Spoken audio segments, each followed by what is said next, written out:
Underneath the streets of London, an army of more than 10,000 engineers is building a brand new subterranean railway. Okay. Crossrail. We've done the maths, we've checked the maths, and we've checked them a third time. Costing almost £15 billion, it's one of the most ambitious rail projects in Britain since the time of Brunel. I've been doing civil engineering for 35 or so years. Even I can't appreciate the scale until I come down here. Head him up. It was a lot easier when I was about 5 years younger and 2 stone lighter. This is a crucial stage of the project for workers digging 42 kilometres of tunnels. We only get one chance to build this tunnel, so we have to get it right. When you do these things, you're building a part of history, you know, it's going to be here for a couple of 100 years. And constructing 10 vast new stations. I've never built a train station before, never mind one in a dock underwater. For almost 2 years, cameras have been following crews, working cheek by jowl with some of London's most distinguished residents. Bus ready to start pumping? Facing a constant battle to keep London moving. This area is where the gridlock is. Haven't been able to go up and down these streets for 4 years. Is Crossrail essential? Be wonderful when it's done. Constructing Crossrail is like undertaking open heart surgery on a patient whilst that patient is awake. This is the exclusive inside story of the epic endeavour to build London's new underground.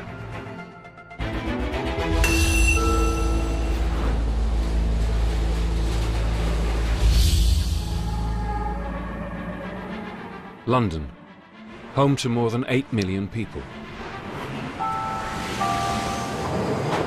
The key to keeping everyone moving, the tube. A vast network of 270 stations and 250 miles of track.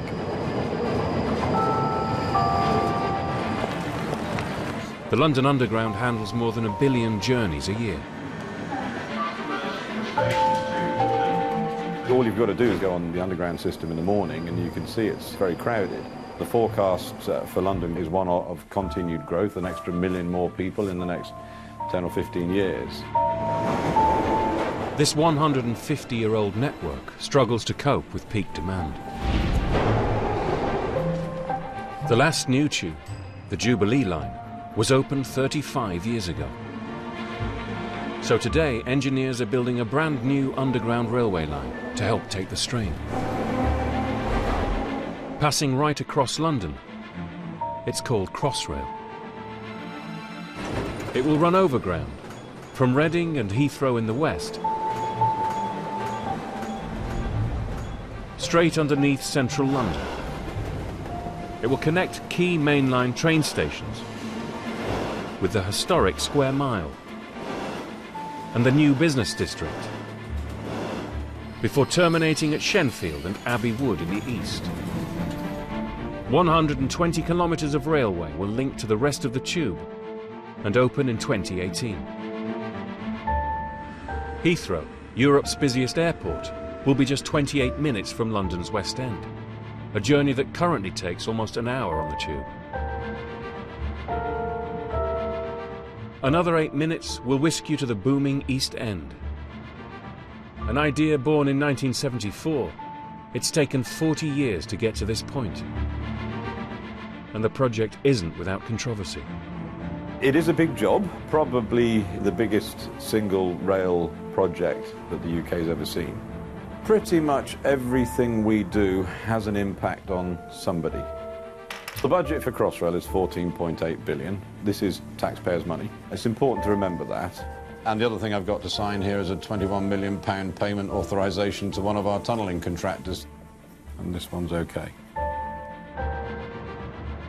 Building Crossrail in the middle of nowhere would be a big enough technical challenge, but to do that right in the centre of London with all of the neighbours above us and around us makes it more complex still. Oxford Street, the shopping mecca that runs through the heart of London, between Marble Arch and Tottenham Court Road. It's the busiest shopping street in Europe. 200 million people visit the high-end stores here each year. Engineers must dig the tunnels for Crossrail right underneath this area. The new train line will soon make it easier for people to travel here. But building the tunnels below ground without disrupting the stores and shoppers above is no simple task. Even for tunnel construction manager Steve Parker, Hey Mario. who has more than 25 years tunnelling experience. Oh well, another glorious day at work. A lot of people will say that tunnelling is boring. If you look up in the yellow pages boring, it says see civil engineers. I am a civil engineer. Steve is part of a 500-strong team. And this is the great picture at the Royal Oak Portal. And there's our tunnelling team. A few Hollywood players in there, yes. Willie, where are you on this? Come on. There you are. Oh, it's right in the middle. That's Willie Archibald, our tunnel surveyor. And he's got a certain height, and we use that as a unit of measure. 1 Willie Archibald is a standard tunnelling unit of measure. We've got the Willie hat here from the Where Wally thing, and we move that around from time to time.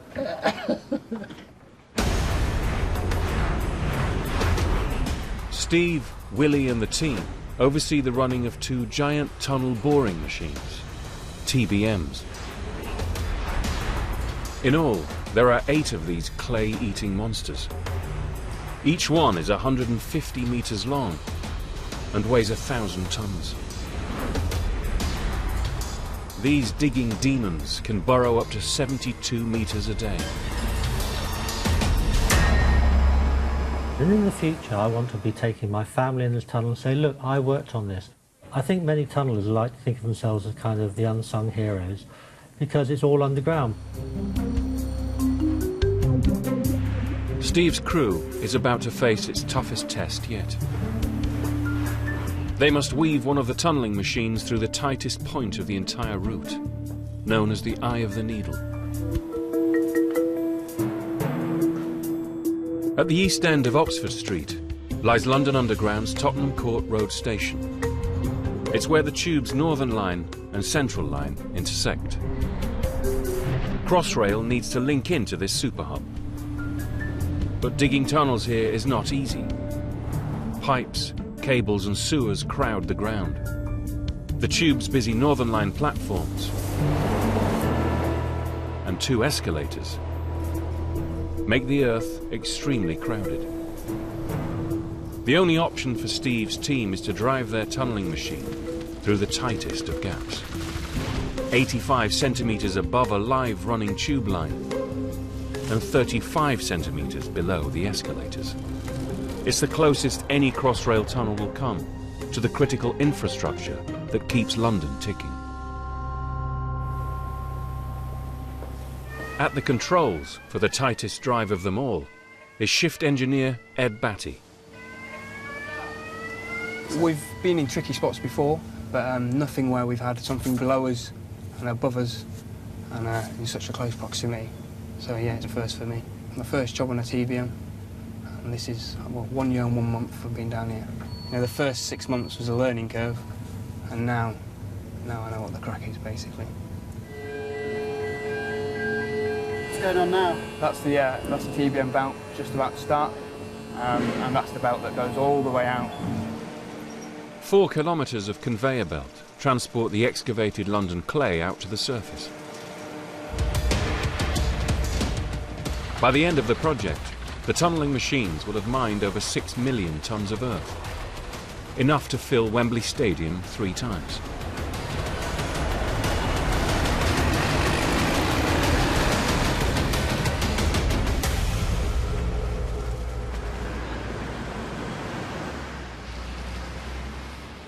Hey guys, lovely morning. Steve and the team are meeting with London Underground.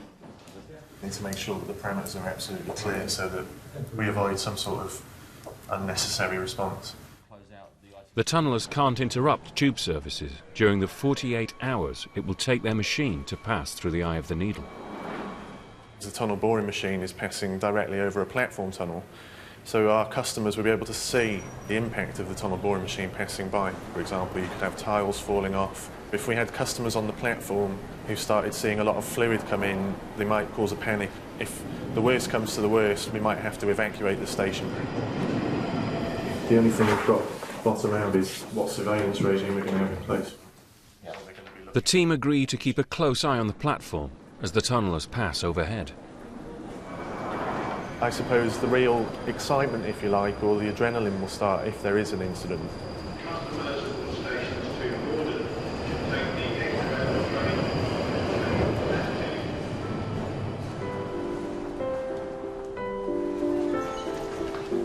Tottenham Court Road station was built in 1900 for the Central London Railway, now the Central Line.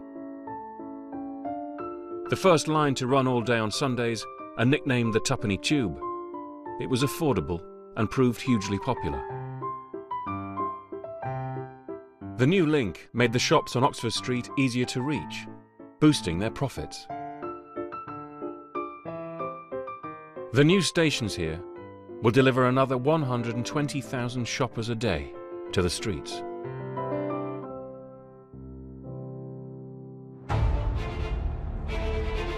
Crossrail engineers have 40 sprawling work sites spread out across London.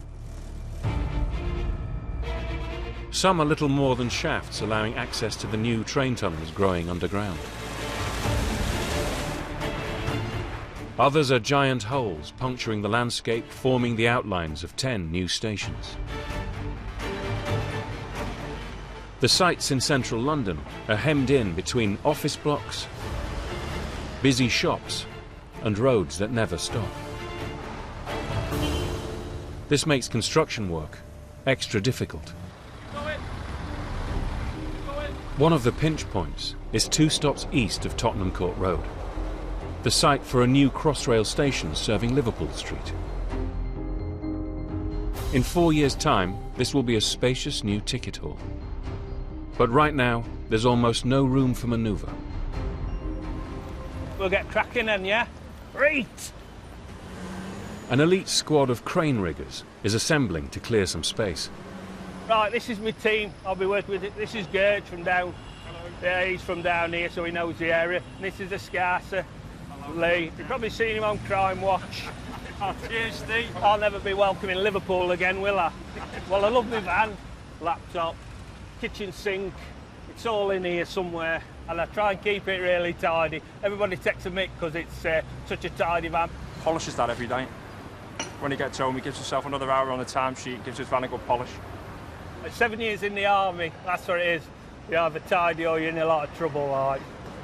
The huge 280-ton crawler crane has been hauling heavy equipment around the site. Steve leads the team, tasked with lifting it from the cramped space so building work can begin. The lifting of the crane out of the hole, it's not something you do every day. I've been doing it 15 years now. I suppose it's never easy, like. The crane is so huge and the site so small Put the rest of the barriers in. that first they need to close off a side street to lay its 60-metre-long boom arm down. Keep booming it down, mate. Keep booming it down. Nice and steady. And hold it there, stop. Just watch yourself, because that's going to slam that way. Hold it there, Norbert.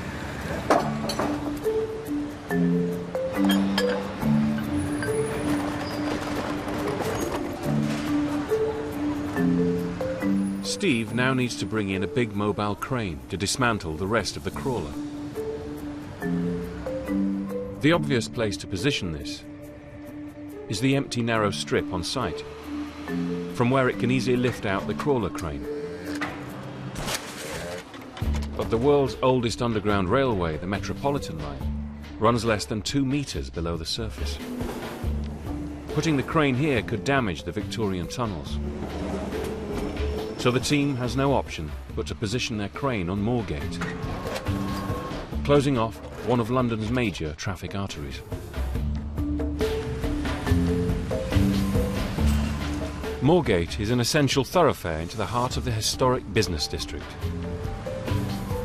Over 400,000 people work in the city during the week, but at the weekend it's relatively quiet. We're going to be slinging you in through the air there. Once they close Moorgate tonight, Steve's team have just a single weekend to get the crawler crane off-site. This part of London has always been busy.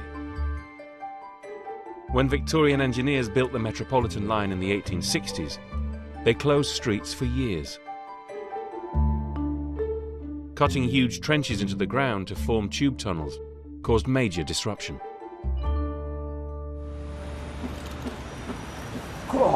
Steve can't afford to cause gridlock here today. He needs everything to run like clockwork. Yeah, it was a lot easier when I was about 5 years younger and 2 stone lighter.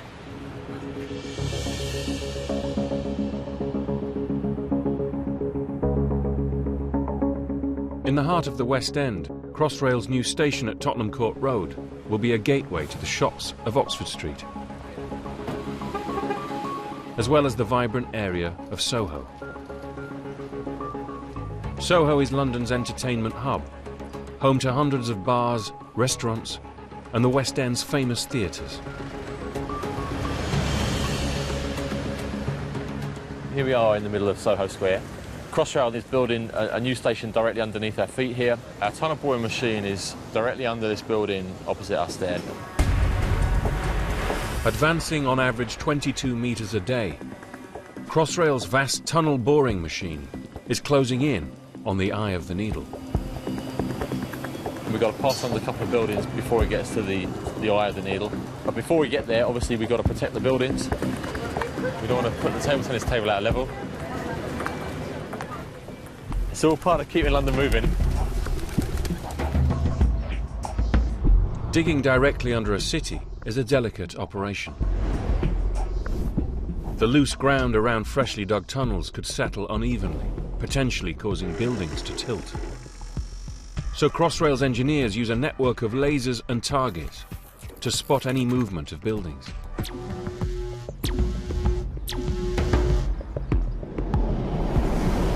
If you look closely on the buildings, you can see lines of these prisms that are all across the facades. On the far corner there, on the brackets away from the building, you can see an automatic station up on the end there. It will know where these prisms are supposed to be. It will turn the instrument to see where it last read the prism from, and then it will take the shot that will give it the exact location of the prism. You'll see it rotating around now, working its way around, and then sending all that data back to the control room, so we know where all these prisms are in real time.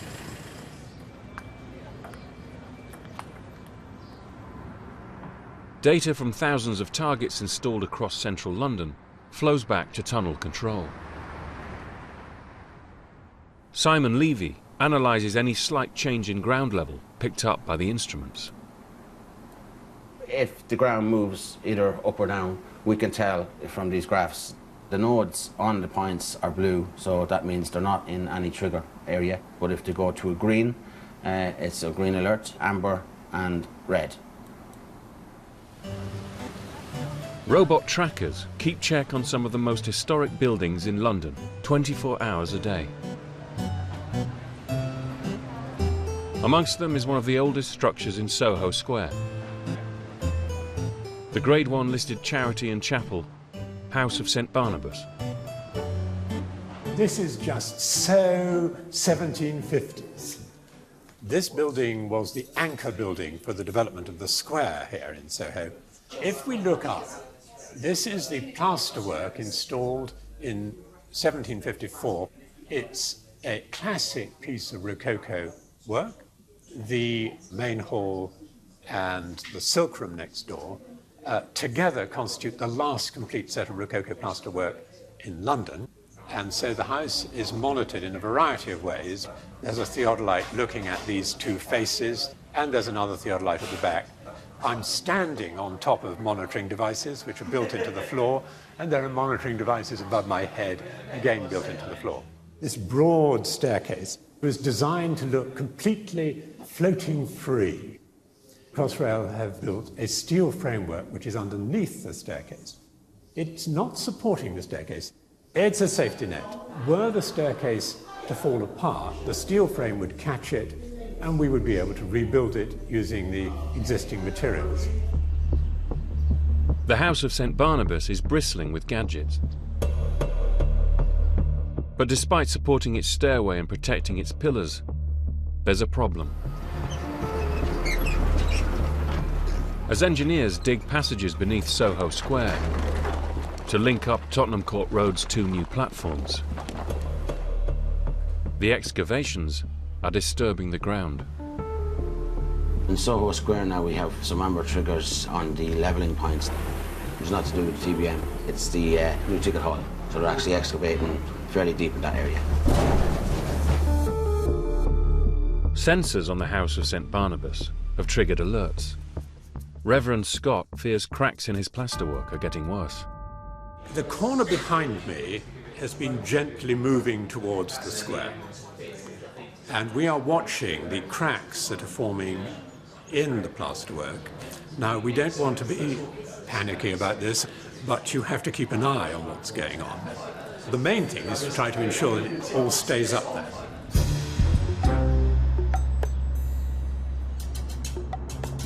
The Reverend isn't the only Soho resident worried about the impact of Crossrail's construction work here. The Star Cafe was started in 1933 by my father. I personally have only been here 52 years. So, yeah, got a bit more to go yet. Since work began, Mario's Road has been closed to traffic, and the cafe is now within touching distance of the building site. Obviously it affects the amount of people that can get down to it. So a big bulk of our clients are gone. I'd say our trade is down, 35% without any hesitation. Is Crossrail essential? Be wonderful when it's done.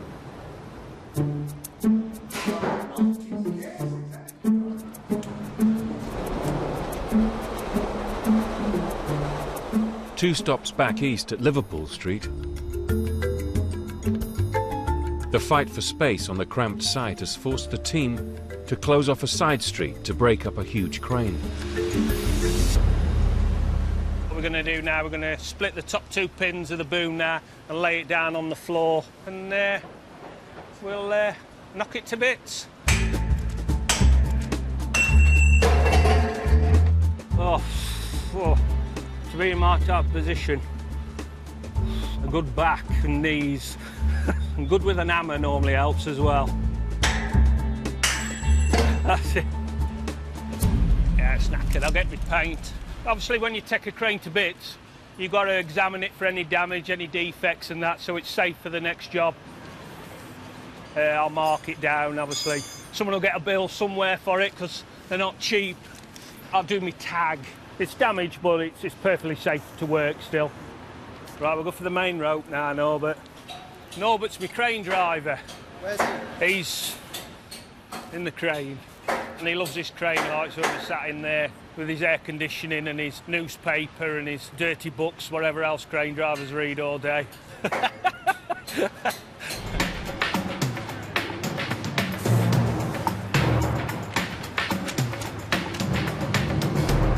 Right, we'll get these pins out.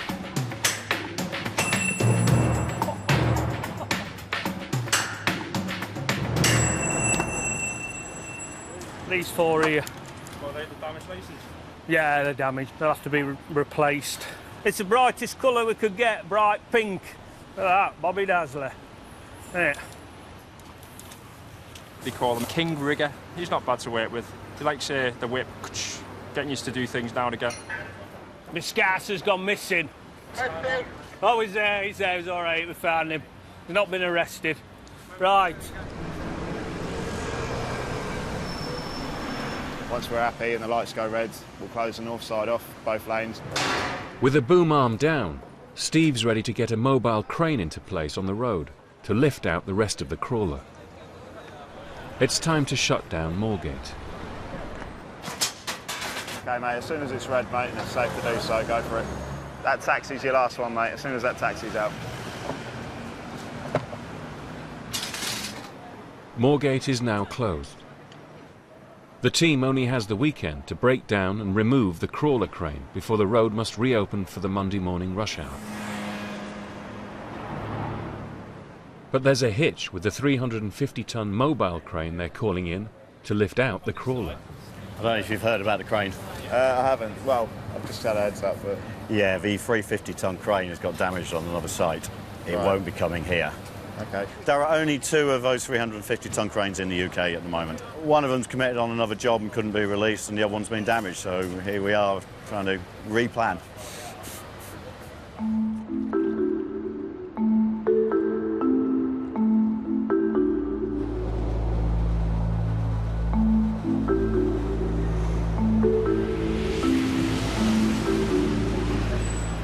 Back west, next to the new Tottenham Court Road station site, tunnelling work beneath Soho Square is causing the ground to settle. The Grade 1 listed House of St Barnabas has a slight tilt, threatening its rare Rococo decor. Engineers must stop the earth from sinking before it gets any worse. Before works began, they created a vast subterranean protection system. They dug 22 unique shafts around central London to protect historic buildings. 4 of these shafts are in Soho Square. A spider's web of thin tubes stretches out from each shaft. Each tube has holes every metre. Engineers send a special device called a packer to the spot where the ground is settling. The packer precision injects grout to fill up any voids, lifting the earth back to its original position, protecting plasterwork, preventing further cracks and keeping buildings like the House of St Barnabas safe. Tom number 46 then, yeah?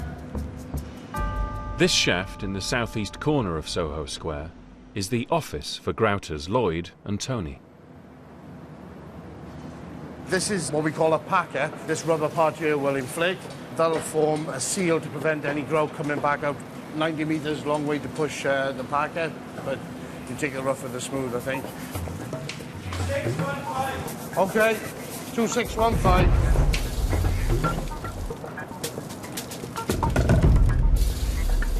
Lloyd and Tony spend up to 12 hours a day down this shaft, packing holes under Soho Square. Okay, that's depth, got. Inflate the packer.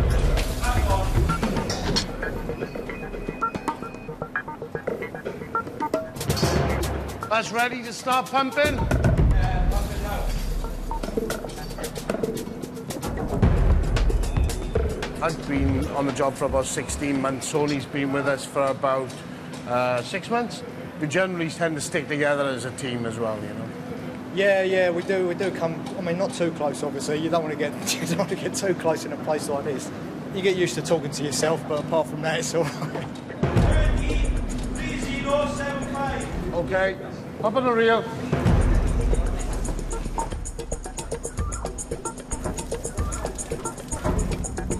Whoa.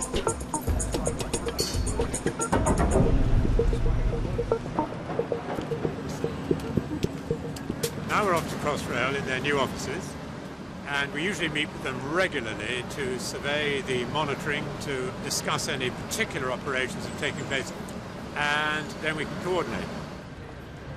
Welcome to the House of Barnabas periodic meeting. The team will meet once a month for the next 4 years to keep check on Soho's historic buildings. I did report that everything was fine. Yeah. And then the summary sheet won't have any triggers, unless you get real ones. They'll keep a close eye on the House of St Barnabas and its exquisite Rococo plasterwork.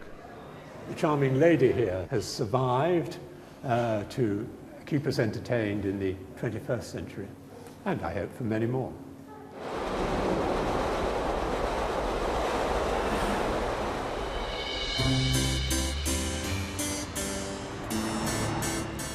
One stop west of Tottenham Court Road, in the heart of Mayfair, engineers are building Crossrail's new Bond Street station. New Bond Street is one of the most expensive streets in Europe, so yeah, it's definitely one of the poshest parts of London. Any settlement that's generated in this area could potentially cause damage to buildings, so we spend a huge amount of time, money and effort making sure that doesn't happen. We've established a network of grout shafts, and by doing that we can physically lift whole buildings, the whole area if need be, and we can make sure there's no damage to any buildings.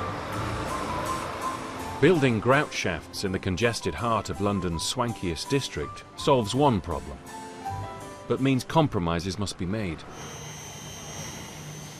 This shaft sits right next door to Bonham's, a fine art auctioneer's, established over 200 years ago.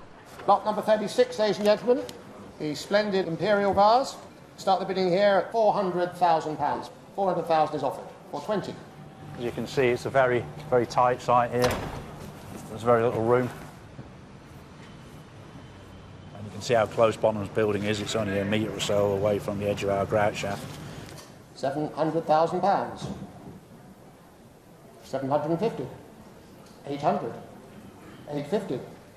Attending an auction is incredibly exciting. I've been in the business for 30-odd years, and yeah, your adrenaline goes. It's an exciting spectacle, if you like. It is like putting on a show. £1 million. There's the bid. 1,250,000 I'll take. Quite sure, no more for you. I'm selling for £1,250,000. All done. The priceless, the fragile, the unique. Items for sale must be carefully exhibited in Bonham's gallery. We've got a very special sale coming up where we're going to have about 34 select motor cars. The sale content value is around about 14 million pounds. James needs to get 14 vintage cars through Bonham's back alley and into the showroom for sale. This is where Crossrail's grout shaft is, and they've put these metal plates on top of the circle so that we can get our motor cars over the grout shaft. We've not yet tested getting a car in here, so getting the first car over that plate will be one of those sort of moments that you have your heart in your mouth. So this is the pinch point here, 230 centimetres, but realistically you've got about 210 centimetres with a little bit of contingency either side. The slightest scratch is going to affect them visually and affect their value as well. On paper it works, but we all know that on paper is not necessarily what it's like in reality. Across town, in London's financial heart, lift supervisor Steve is fueling up for the day ahead. Yeah, you can't beat a good cup of coffee in the morning, can you? Bit expensive down here, though. Well, up north, I could get about 4 cups a night out with me whippets, maybe buy a couple of pigeons, and still have a tanner left. Right, lads, come on then. The crane originally booked for this lift has been damaged on another site. They've hired in the biggest replacement they could find, but it might not be big enough. Crane's turned up, but he's only got 52 tonnes of ballast with him, which is adequate to do all but the last lift. Without enough ballast to stabilise the mobile crane, the heavy load could cause it to topple.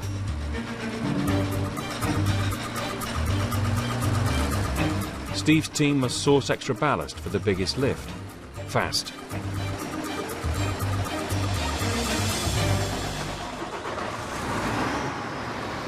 Obviously what he's got on now isn't sufficient for the heavier lifts later on in the day, but it's good enough for what we've got to load out this morning.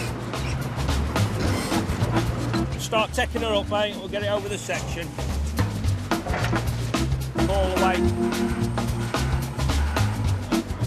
The team make headway, hauling the lighter parts of the crawler off-site. Right then, mate, start taking her up. Leaving the 44-tonne base section until last. That's lovely, that, mate, no bother.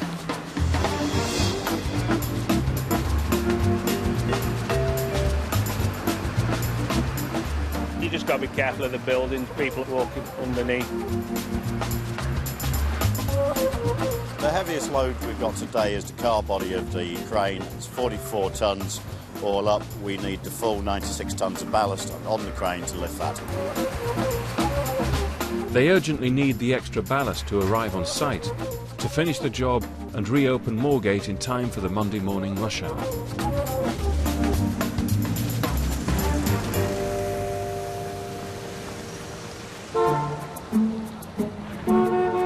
Crossrail's road closures in the city are a bane for motorists, especially London's 23,000 cab drivers.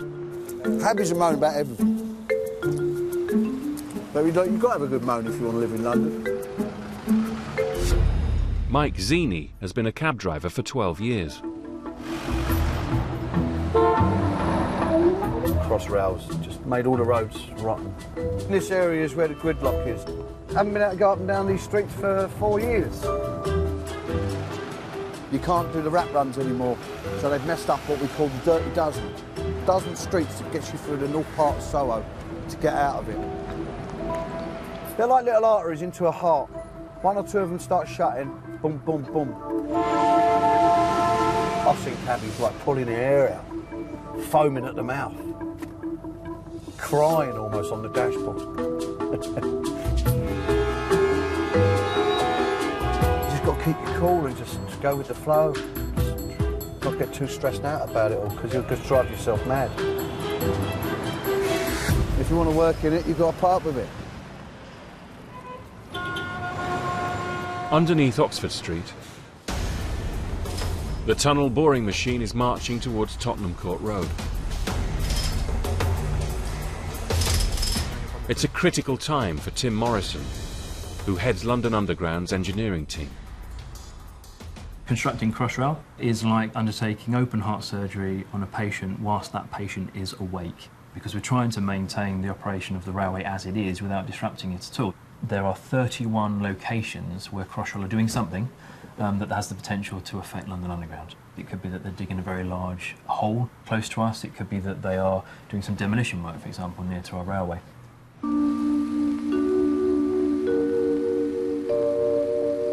Each generation of engineers faces the same challenge upgrading London's transport networks to keep the city moving. Back in the 60s, it was building the new Victoria line that threatened to clog vital arteries. 10.5 miles of route, 12 stations, 11 of them at intersections with one or more existing lines. And the biggest engineering enterprise is at Oxford Circus. Oxford Circus is just a stone's throw away from Tim's office. We're standing on the junction of Oxford Street and Regent Street, probably one of the busiest interchanges in the whole of London, I would think. In 1963, engineers had to build a new ticket hall for Oxford Circus directly underneath this busy junction. It would take almost 5 years to construct, so instead of closing the road, they built a giant bridge across it to keep traffic moving while they dug underneath. The intention was to erect the bridge in one long weekend, the August Bank Holiday weekend, 1963. The area took on a beleaguered look as D-Day came nearer. Buses rerouted and traffic diverted, policemen deployed and essential services endangered. And so 0 hour arrived, 1:30 on the Saturday afternoon. And it was raining, of course.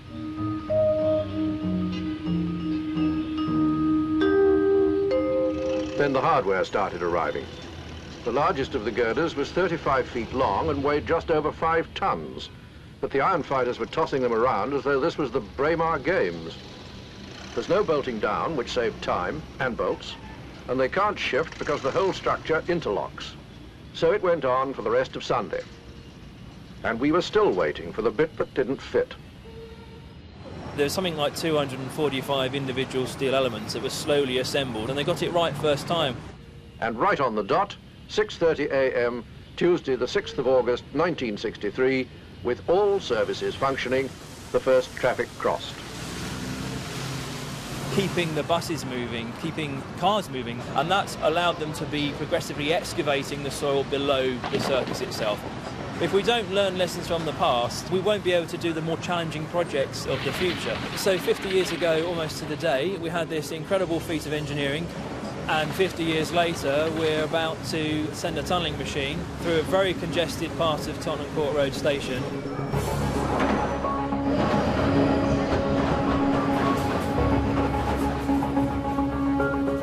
There are now just 2 days to go before Crossrail's tunnelling machine goes through the eye of the needle.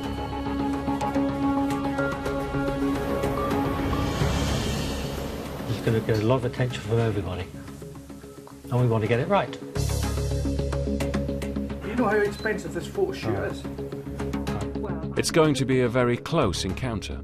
The rule is showing how close this 7.1 metre, 900 tonne tunnelling machine is going to LU operational infrastructure. This is our TBM. Yep. This is the pile bottom. Wow, and that's what we got in between. It's unbelievable. That's how good we are. If we actually hit the Northern Line platform, then London Underground would have to close the station. We've looked at where all the different structures are, and we've convinced ourselves that there is an eye that we can go through.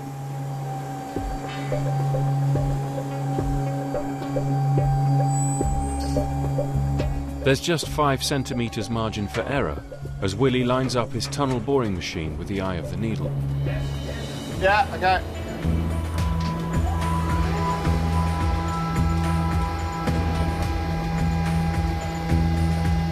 His eyes and ears on board is graduate shift engineer Ed Batty. We're now in the TBM control cabin, and from this little room we can control all the systems on the machine. It's also where we control the navigation from as well. And the steering's here, basically. These represent the rams. There's 22 rams, these numbers. So if you want to go down, you put more pressure on the top.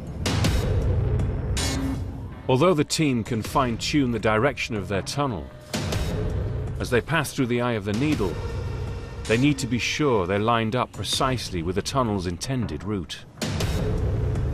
We're coming up to the Northern Line and it's under a metre below us. That line will still be operating, so there's going to be the day-to-day commuters whizzing underneath us while we tunnel under the top, unnoticed. We'll even be able to hear the trains as we passed over. It's that close, and we only get one chance to build this tunnel, so we have to get it right. The team must know exactly where they are at all times, and crucially, where they're headed. To guide them, they've rigged a clever device behind the head of the machine. It constantly fires a laser towards prisms, in front and behind, telling them if they're staying on track or veering off course. They reposition this guiding light at each bend in the tunnel. This laser precision is critical to steering the tunnelling machine through the eye of the needle.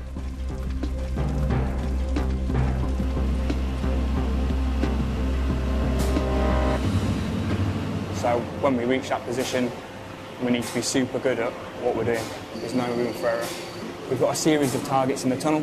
They keep being built as we build the rings. So this machine fires a laser at that position. It knows where it is. If you're on a straight bit of tunnel, the laser can go quite a distance without hitting anything. If you imagine we're on a curve, we need to move this quite often.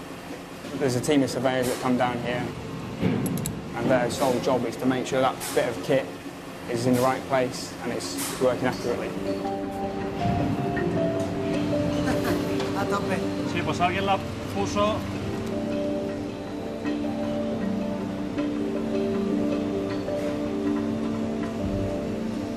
Driver just constantly keeping an eye, make sure he's in the centre of the target and taking the machine forward. No steering wheel, but it's all done more like a computer game, if you like, where he's trying to keep the arrow in the centre of the target screen. We'll be in tight control, so what's going on in here will be very precise. We have to be absolutely spot on. Cool. Yeah, okay. They use the lasers to line the tunnelling machine up to pass over the Northern Line platforms and under the escalators. This is the closest a machine of this size has ever got to an operational railway tunnel. It's tight, so it's going to be interesting the next 4 or 5 shifts. It's not far off, it's all getting very exciting now. One stop west, over at Bond Street. We've got a layout of the plan of where the cars are going to get positioned. Crossrail's engineers have modified their grout shaft here, so Bonhams can get 14 vintage cars into their sale room for a multi-million-pound auction. It's the first time we've done something like this. We're going to bring them down in here into Haunch Venison Yard, which, as you know, is the back entrance of Bonhams.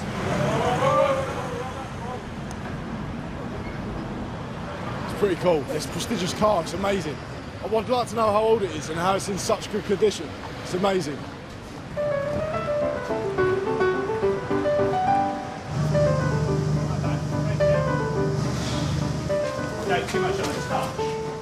you are.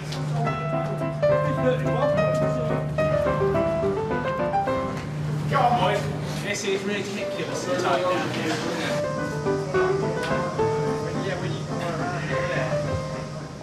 This is the bit where we get very, very close to Crossrail.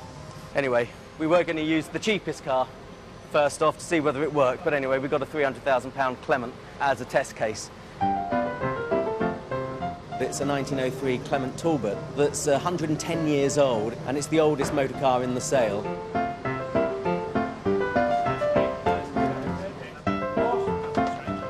First one in, yes. So far, so good. We've got a one-car sale at the moment.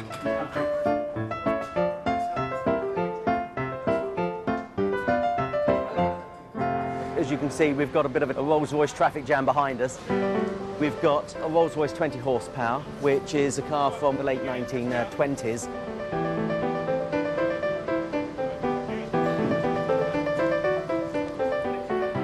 It's good, keep it like that. Straighten up, keep coming, keep coming, keep coming. Straight. And the Rolls-Royce Phantom 1. With a combined value of almost £1 million, the first three cars make it through the pinch point without a scratch. Very, very heavy. 2.5 tons. You must have had your Weetabix this morning. Yeah, I did, yeah.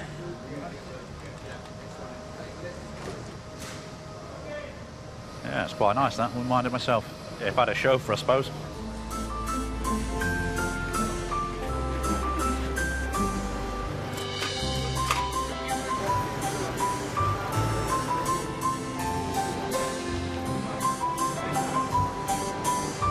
What's your last go? 1, 2, 3. Very close. The Bentley S1 Fastback was the one that was most pressing on us with the width, where the Crossrail gantry is. In their day, they were the fastest four-seater motor cars on the planet, so they were really quite an important motor car.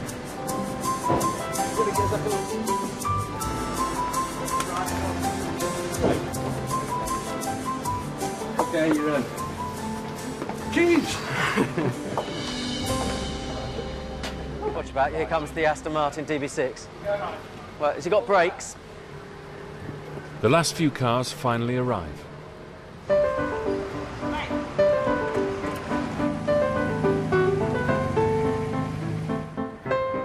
It was a case of working with one another. You've got to suffer some pain for the gain. You can land at Heathrow and literally get to us at New Bond Street in an obscenely short amount of time. If Crossrail didn't undertake this construction here, we wouldn't see the benefit. After a quick polish, the vintage vehicles are ready to go under the hammer. They sell for the grand sum of almost £17 million.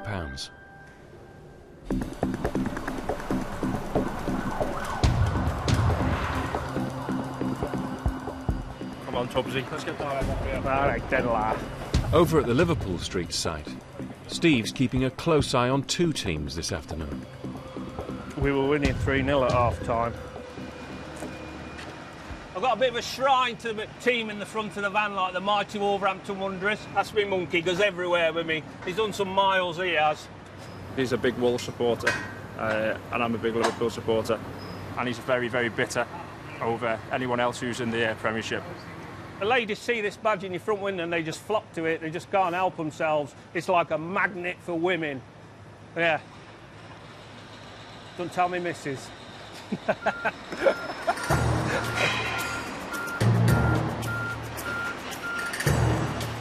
The extra 44 tons of ballast finally arrives.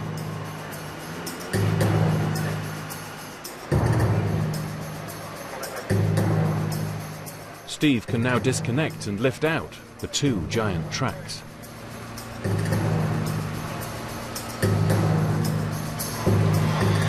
Everything's going tickety-boo. Look at that, thing of beauty. He just needs one more thing to go his way. You'd have known if they'd have lost, because your phone would have been going like mad. Everyone else wearing, you know, wouldn't they? Yeah. I'm in a good mood now. Wolves have won 4-0 today. What more can you ask for, eh? 4-0. Get in, my son.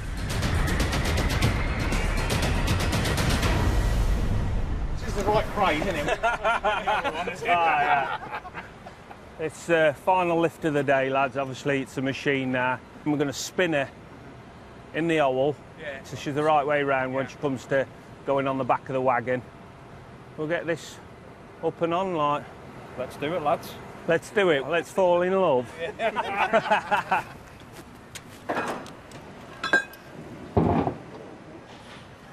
My arse ain't hanging out, is it? The delays mean Steve can't start the biggest lift until the very end of the day. Right, you got the front end here just starting to come off the deck now.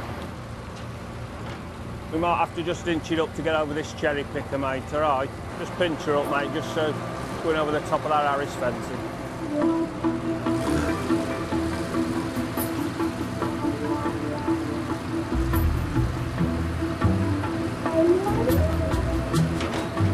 Right, hand over to them, lads, Nick, while I come up to the top.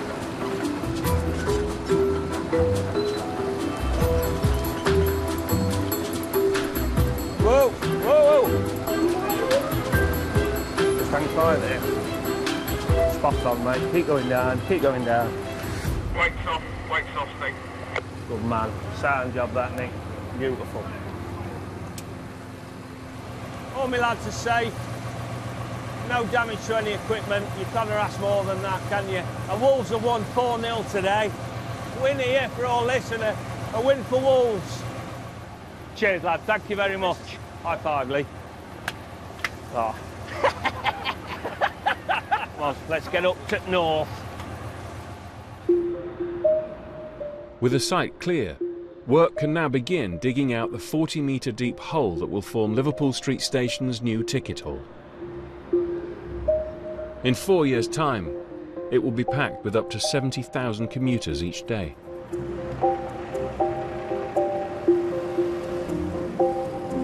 Job done. The team can open Moorgate in time for the Monday morning rush hour. Right, Craig, I'm going to open my side now. Right, your first cars are coming through.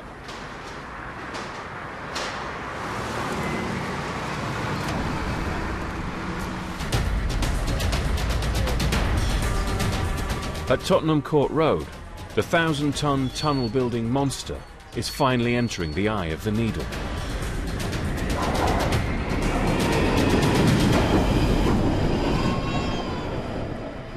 Welcome everyone to Sunday morning the 8th. This is the day Steve and Willie's team has been working towards. That's where we are. At the moment we're just touching the side of Charing Cross Road. We're under the site of the old Astoria Theatre, aren't we, Willie? Yep.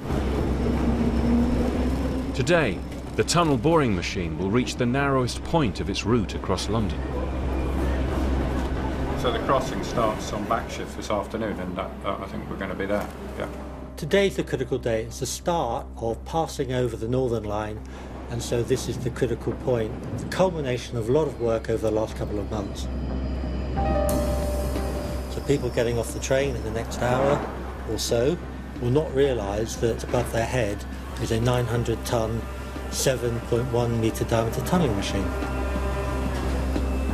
It's vital the crossing goes unnoticed, or passengers on the tube platform below could panic.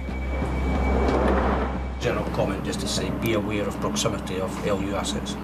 I mean, I would like Ed to keep an eye on the belt. Yeah, just extra vigilance.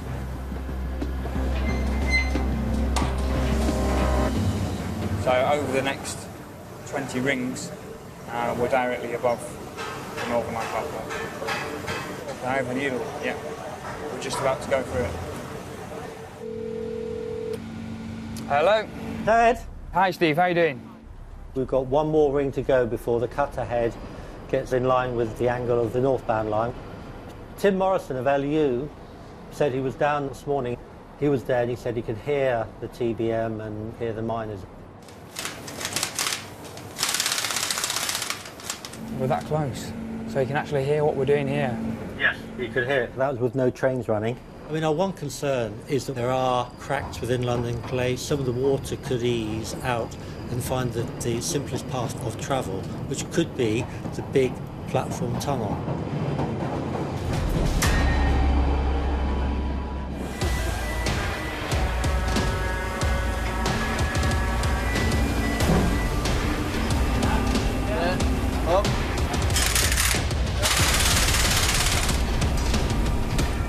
TBM cutter is now directly above the Northern Line northbound station platform. So about 850 millimetres below my feet is the crown of their tunnel, so not a big distance at all. You see where there's a blockwork wall here just behind the tiled edge. That is pretty much the centre line where the tunnelling machine is actually crossing this structure. Sam is one of the guys who's been based down on the platform. He's specifically looking for any fluid ingress from the tunnelling machine because that's something that we are concerned as a possibility. The tunnel machine at the moment is quite literally above the tunnel crown. There is that apprehension because there is a small risk that we could see some ingress, so I guess that makes it more exciting.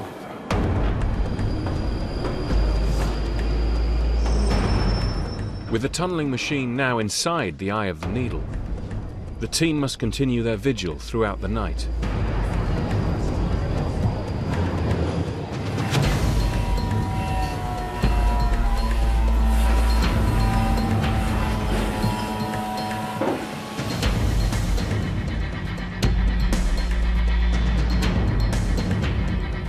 As London sleeps, the 150-metre-long earth-eating giant continues its relentless drive.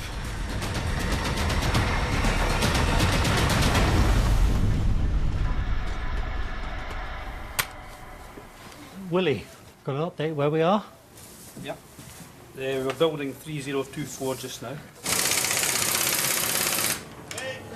The team and machine make it through the tight spot. Yeah, okay. No passengers panicked, no platforms evacuated. We've passed over 2 platform tunnels with a 900-ton tunnelling machine. That's even the first, I think. Yes, it is, yeah. Cheers. The lads have been working down here really hard, and so have the guys up in the control room. A big relief. I'm chuffed that we've done it so well, and we've had such good result. We've done it, yeah. We've got through the tricky spot. The trains have kept running. Passengers haven't known that we've been there. Been a great achievement, and I'm glad to be part of that team.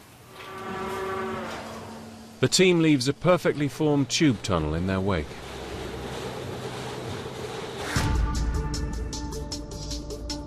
There are still 2 huge jobs to complete.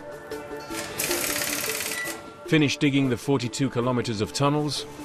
You can't be normal if you go underground, can you? I mean, you're living in the bowels of the earth.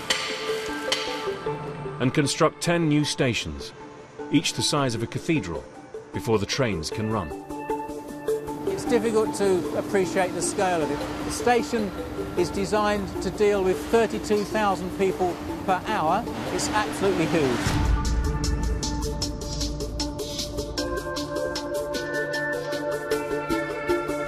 And we're back with the £15 billion railway here on BBC Two at the same time next week. Comedy next tonight. Jeremy Paxman and Danny Dyer join Jack Whitehall and his dad for plenty of back chat.